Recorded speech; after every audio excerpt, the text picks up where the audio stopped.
Buenas tardes a todos y todas. Es un placer saludarlos una vez más en otra edición de la Jornada de Becarios del IFLISIP, espacio que agradezco y que me llena de emoción compartir con ustedes año tras año. En esta oportunidad vengo a contarles el proyecto de postdoctorado que vengo realizando con mi directora Fabiana Laguna y que, como habíamos visto en el capítulo anterior, por decirlo así, les contaba que utilizaba herramientas adquiridas en el doctorado para modelar, si era posible, algunos procesos educativos en el aula como una aplicación de la física de los sistemas complejos. Es porque dentro de un aula habitan una serie de procesos tanto individuales como colectivos integrados dentro de otro de mayor trascendencia que es la educación. Es así que estamos frente a dinámicas de comportamiento colectivo, de individuos que se influyen entre sí y que éstas no pueden explicarse solamente con el comportamiento de esos individuos. Entonces, al hablar de sistemas en el comportamiento humano, tal como ocurre dentro de un aula, emerge naturalmente la vinculación con los sistemas complejos, como había mencionado. Esto es justamente porque podemos utilizar herramientas y como la dinámica de partículas interactuantes, más precisamente como el formalismo de modelos de agentes, para modelar todos los procesos que ocurren dentro de un salón de clases. En este proyecto nuestro objetivo era analizar el proceso educativo como un sistema dinámico complejo para comprender mejor el proceso de adquisición de conocimientos y así proponer mejoras a los métodos, escenarios y estrategias vigentes. ¿Pero qué es la adquisición de conocimientos? Bueno, es el proceso a través del cual el ser humano aprende y desarrolla su inteligencia, es decir, construye el conocimiento. También es una variable dinámica influenciada por varios factores intrínsecos y extrínsecos, que en un aula estos factores intrínsecos pueden ser aptitudes, motivación y conocimientos previos sobre un tema, y los extrínsecos pueden representar interacción del individuo con su ambiente, bien sea profesores o pares. Entonces, el contexto educativo en el que trabajamos fue la Universidad Nacional de La Plata, específicamente la Facultad de Ingeniería, en la asignatura Física 2, durante 2 cuatrimestres con 4 comisiones. Si bien la participación de estudiantes fue masiva, solo 81 estudiantes participaron de todo el proceso. Entonces, para empezar nuestro trabajo, partimos de un trabajo que propuso Albano y Bordoña, en el cual lo primero que se hacía era clasificar a los estudiantes en grupos. Esta clasificación se realizaba según sus logros finales, que es este K sub F, que relacionamos con la nota final obtenida en la asignatura. Esta clasificación se hace en 3 grupos, los estudiantes de alto rendimiento, los de rendimiento promedio y los de bajo rendimiento, cuyas siglas que voy a utilizar de ahora en más son HA, AA y LA, que vendrían de High, Average y Low Achievement. Aquí en esta figura podemos observar la clasificación de grupos de estudiantes según su calificación final para los 81 individuos con los que trabajamos, o que, mejor dicho, que participaron del proceso. Acá los datos que se muestran están ordenados al azar para cada uno de los grupos que mencioné anteriormente. Pero ¿cómo empezar a modelar el proceso de adquisición de conocimiento, que llamamos KA?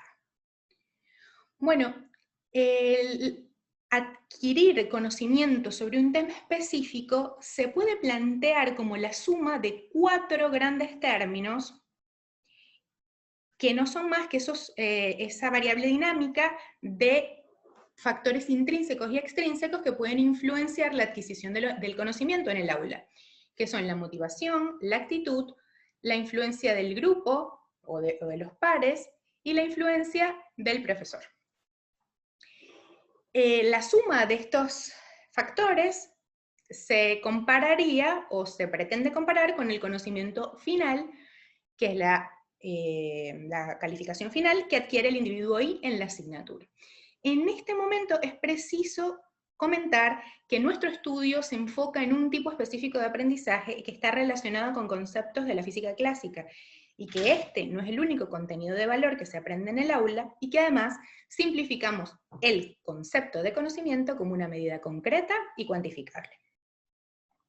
Entonces, el modelo KA, que sería de Knowledge Acquisition, en este modelo, o para armar este modelo, hicimos observaciones áulicas, como ya les mencioné, teníamos 4 comisiones, trabajamos en 2 cuatrimestres, y estas observaciones eran bastante importantes para observar la distribución espacial, los clústeres y los grupos que se formaban.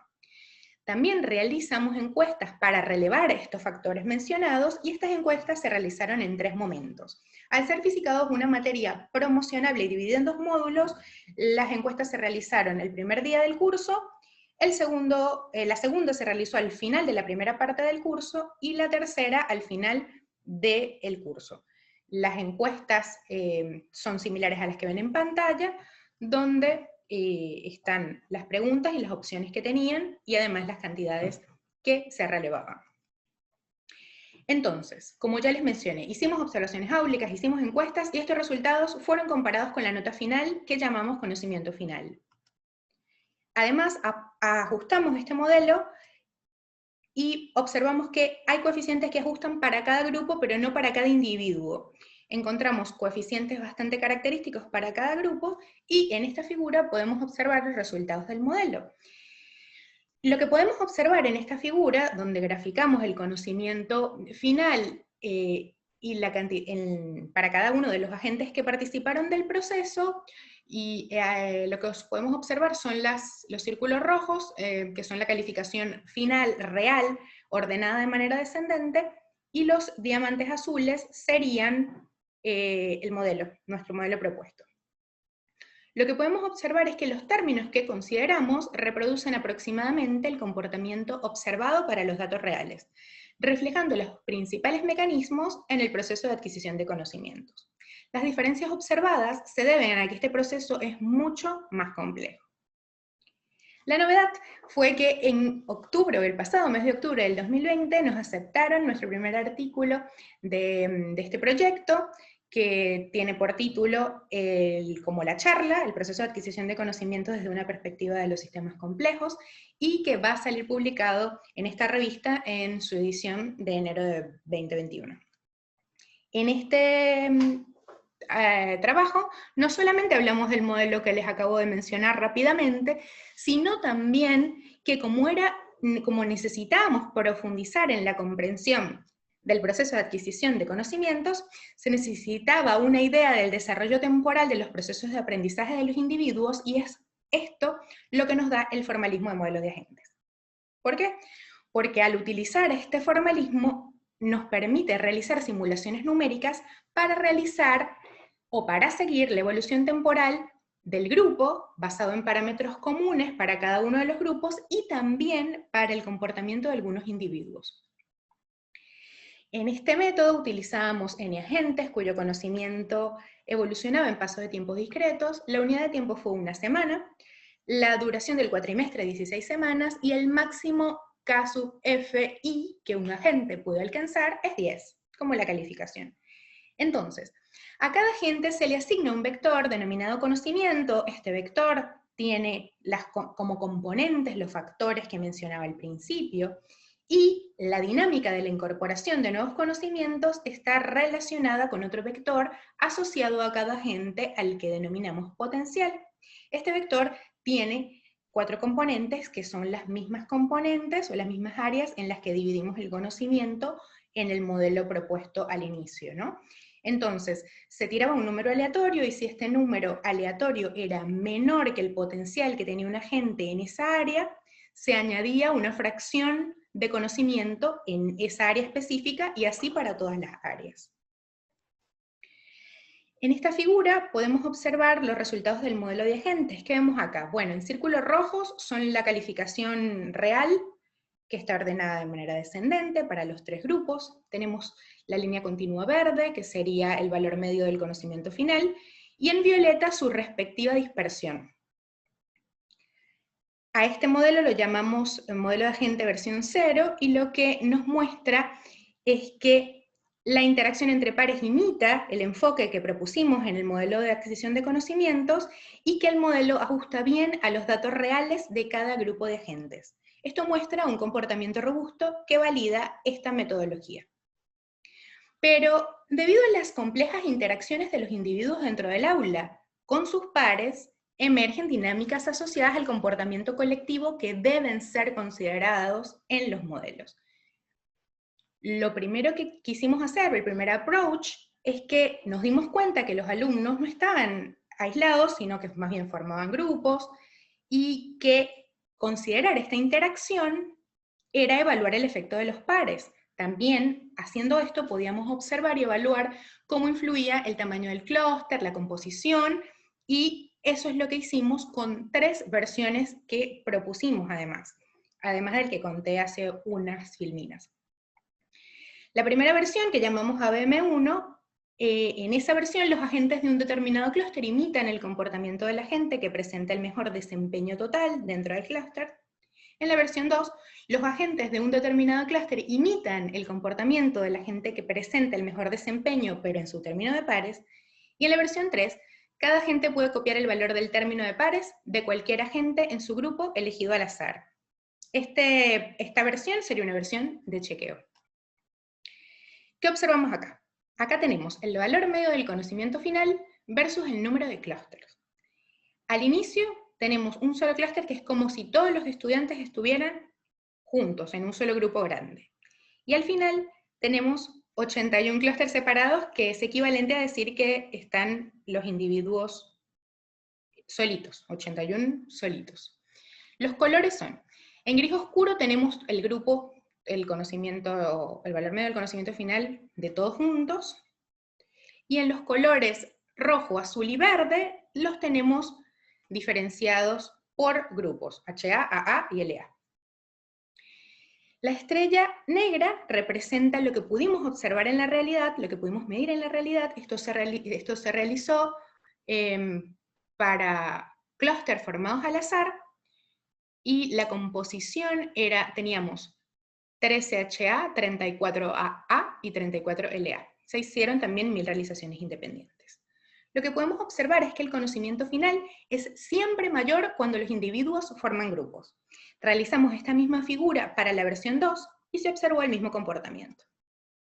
Ahora bien, existen diferencias significativas en estas curvas. Lo que hicimos fue comparar todas las versiones de los modelos de agentes. Esto lo hicimos en lo que podemos observar en los símbolos llenos, tenemos un solo grupo, es decir, todos los agentes en el mismo grupo, y los símbolos vacíos sin agrupamiento, sería comportamiento individual. Tenemos las 3 versiones, y además tenemos los clústeres formados, random y ordenado.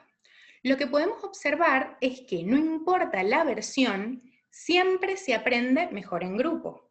Pero fíjense algo súper importante, porque decía que la versión 3 era de chequeo, porque como en la versión 3 yo no tenía ningún criterio para aprender, sino era copiar al azar, fíjense que las diferencias no son significativas si trabajo solo o acompañado. Entonces, en resumen, exploramos 2 enfoques para describir el proceso de adquisición de conocimientos mediante encuestas, observaciones áulicas y modelos computacionales. Los términos considerados en el modelo de adquisición de conocimiento reproducen aproximadamente el comportamiento observado para los datos reales. Y el modelo de agentes, en todas sus versiones, también reproduce el comportamiento observado, reforzando la importancia del trabajo colaborativo. Este trabajo pone de manifiesto las dinámicas internas del aula y permite comprender algunos aspectos del proceso de adquisición de conocimientos. Sobre las perspectivas, como todos sabemos, cambió el entorno educativo concreto. No sabemos si nos volveremos a ver, o por lo menos si yo volveré a participar de estas jornadas, pero lo que sí quiero decirles es que gracias a este cambio de entorno educativo concreto, seguimos proponiendo esta variación dentro del modelo mediante la incorporación de los recursos y los contextos individuales de los estudiantes. Continuamos la recolección y el tratamiento de datos, y si bien el futuro es incierto como el de todas y todos, este trabajo siempre va en miras a mejorar las estrategias docentes y el rendimiento de los estudiantes. Muchísimas gracias por su atención.